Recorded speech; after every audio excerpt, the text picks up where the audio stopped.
No último século da Terceira Era na Terra-média, além da ameaça cada vez maior de Sauron, também existia por ali outras criaturas com poderes formidáveis, incluindo a Laracna, a gigantesca aranha que vivia nas cavernas de Cirith Ungol. Com suas teias traiçoeiras e um apetite insaciável, Laracna era uma presença sinistra na região. Ela tinha seu próprio território e o seu próprio modo de agir, bem diferente dos planos de Sauron. Isso tudo faz a gente pensar: será que Sauron e a Laracna poderiam ter se unido e formado uma aliança? Ou essa ideia nunca passou na cabeça de nenhum deles? É isso que nós vamos descobrir no vídeo de hoje.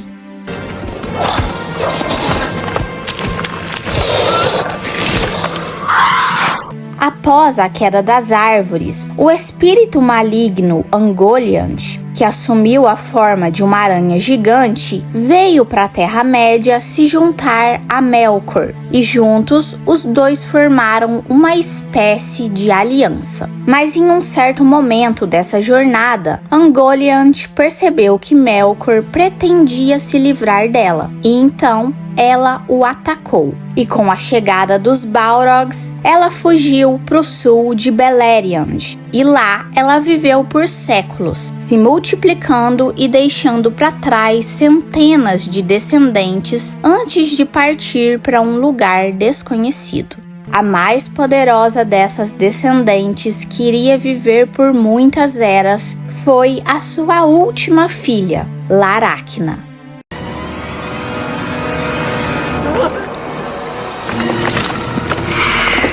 A Laracna morou por muito tempo nos sopés da montanha de Ered Gorgoroth. E do mesmo jeito que a sua mãe, ela também se reproduzia e se alimentava dos seus próprios filhotes. E depois que Ungoliant foi embora, a Laracna se tornou a mais poderosa de todas as aranhas.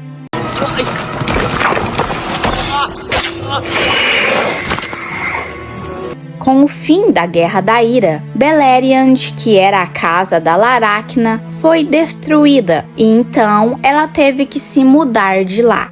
Muito antes de Sauron se estabelecer e da construção de Barad-dûr, a Laracna já tinha se instalado na Terra de Mordor. Lá, ela escolheu como lar a passagem de Cirith Ungol, muito antes de Minas Morgul ser construída. Consciente ou não, a Laracna criou seu covil em um lugar extremamente estratégico.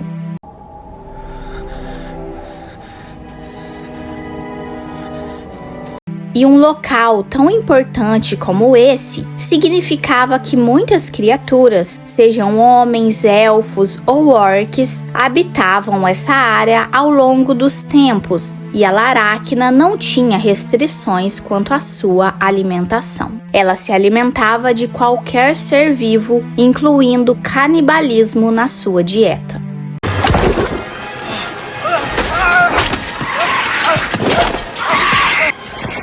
Bom, a Laracna viveu ali por um bom tempo, escondida e bem perto das suas presas. Então, quando Sauron chegou pela primeira vez em Mordor durante a Segunda Era e retornou para lá na Terceira Era, ele certamente estava ciente da presença da Laracna. Mas será que ele sabia que a Laracna era uma das filhas de Ungoliant? É meio impossível dizer se ele sabia ou não disso, mas Sauron já estava na Terra-média quando Melkor foi atacado por Ungoliant. Então, ele conhecia a existência dela e a sua natureza. Então é meio que óbvio que ele deve ter sim percebido que uma aranha tão poderosa como a Laracna era descendente de Ungoliant. Tá, então por que ele permitiu que a filha de um dos poucos seres que conseguiram prejudicar o seu mestre continuasse morando tão perto dele?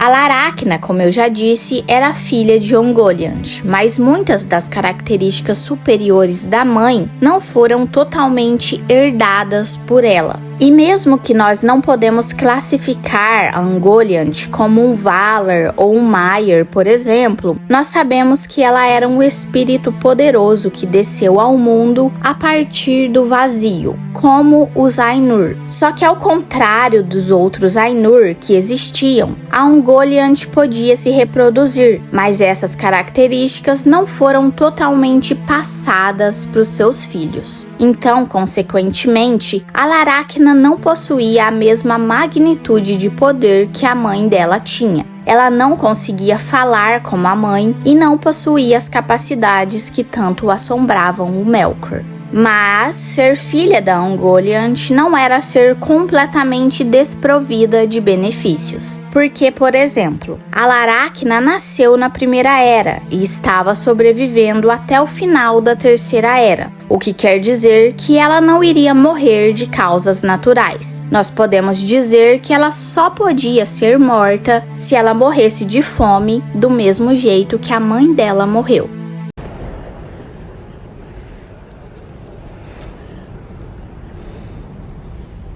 Então, a presença da Alaracna não era algo que preocupasse Sauron, porque ele sabia que ela não era igual a Ungoliant, que perturbava tanto seu mestre. Então, respondendo à pergunta, não, a Alaracna não representava uma ameaça direta para Sauron. Só que tem mais uma coisa, Sauron não era bobo. Por conta das características geográficas, Mordor era quase inacessível pelo oeste, pelo norte e pelo sul.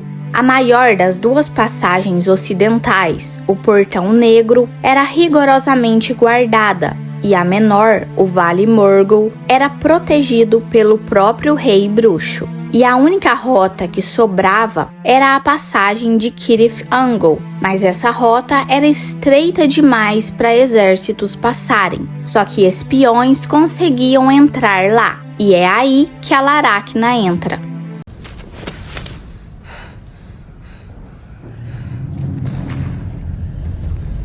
A Alaracna por si só era suficiente para proteger aquele lugar. Sauron sabia que a Alaracna fazia aquela passagem ser impenetrável, então ele optou por não interferir e deixar ela morar ali.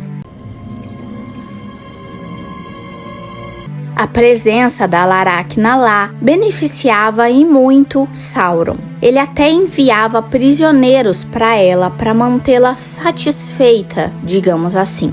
Além disso, Sauron deixava que ela se alimentasse dos orcs naquela área, porque ele achava que alguns poucos orcs perdidos eram um preço pequeno a pagar por um serviço tão inestimável quanto o que ela fazia.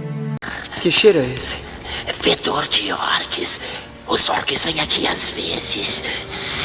Sauron se referia a Alaracna como a sua guardiã, uma criatura que impedia a entrada de intrusos indesejados.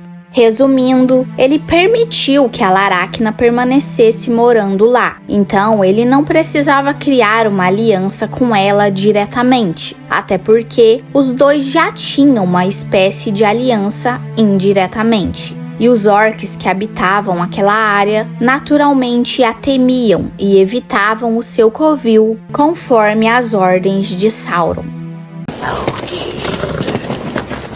Parece que a velha Alaracna andou se divertindo.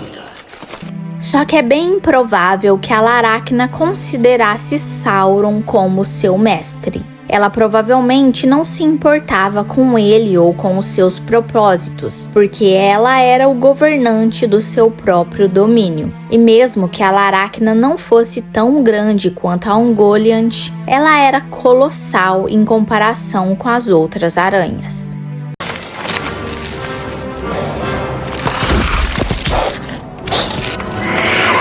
Conforme a Terceira Era passava e o poder de Sauron aumentava, os habitantes da região fugiam, e com a diminuição de homens e elfos, a Alaracna começava a passar fome. E mesmo que ela não gostasse do gosto da carne dos orcs, ela comia eles quando ela não tinha outra escolha. E quando Gollum foi libertado por Sauron de Barad-dûr e atravessou Cirith Ungol, Alaracna estava desesperada de fome. Só que ela não se alimentou do magro e desprovido de carne Gollum. Gollum tinha uma certa devoção pela Alaracna, mas ela não tinha interesse em anéis, joias ou quaisquer objetos. No final das contas, ela ansiava por carne viva. Então, ela deixou Gollum partir em troca da sua promessa de levar para ela uma refeição decente. E mais tarde, como nós já sabemos, Gollum cumpriu a sua promessa. Ele retornou a Mordor, ao covil da Alaracna, com o portador do anel Frodo e o seu companheiro Sam. E aí nós pega o anel quando eles morrerem. E assim que Frodo e Sam entraram no seu covil, Gollum os abandonou. O covil da Alaracna, do mesmo jeito que o da mãe, era escuro como um breu. E infelizmente lá dentro, Gollum acabou atacando Sam, o que deixou o Frodo sozinho. E quando Sam finalmente alcançou o Frodo, a Alaracna já tinha atacado ele. E o Frodo jazia no chão, aparentemente sem vida.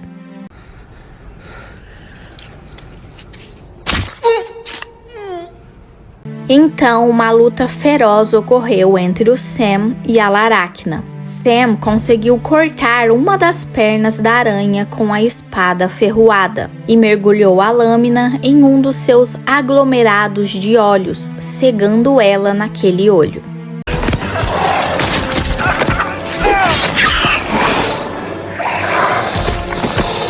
O dano que Sam infligiu deixou a Alaracna furiosa. Ela tentou esmagar ele com o seu enorme corpo, mas enquanto ela se erguia, a ferroada penetrou profundamente em sua barriga. A Alaracna nunca tinha sentido tanta dor.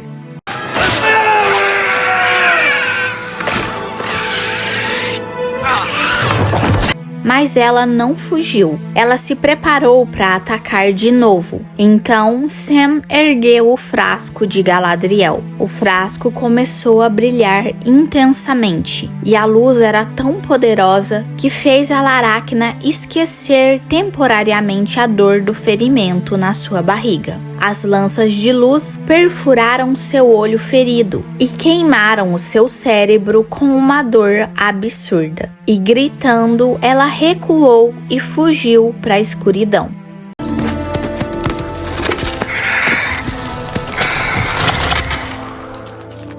Não se sabe ao certo se a Alaracna sobreviveu a esse encontro. Se ela sobreviveu, seu destino permanece desconhecido. Ela foi a última grande aranha da Terra-média, e depois que ela desapareceu, seus descendentes mais fracos continuaram a existir. A única certeza é que o seu nome nunca mais foi mencionado nos anos que se seguiram.